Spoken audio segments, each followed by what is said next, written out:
بلوچستان کے شہر کلات سے ہمارے گدروشیہ پوائنٹ کے نمائندہ نائب اسرار مینگل کی رپورٹ کے مطابق کلات کے زگر مینگل قبیلہ کے سرخیل رہنما اور قبائلی شخصیت میر کمبر خان مینگل اور ان کے فرزند سردار بالاج خان مینگل کی جانب سے کلات کے کلی کوئنگ اور محلہ مغل زئی میں 200 سیلاب متاثرین میں امدادی راشن تقسیم کیا گیا۔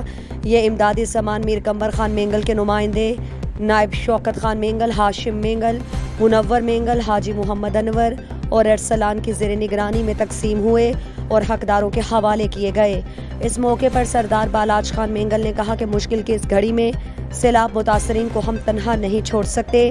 سیلاب کی وجہ سے سینکڑوں گھر منہدم اور ہزاروں لوگ کھلے آسمان تلے امداد کے منتظر ہیں۔ انہوں نے مخیر حضرات سے اپیل کی کہ مشکل کی اس گھڑی میں سیلاب متاثرین کے دل کھول کر امداد کریں۔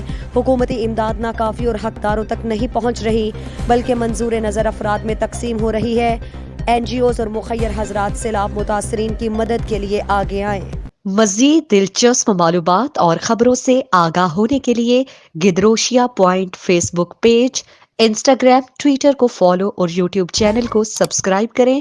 بیل آئیکن بٹن دبانا نہ بھولیں تاکہ مکران سمیت بلوچستان کی خبروں سے جڑے رہیں۔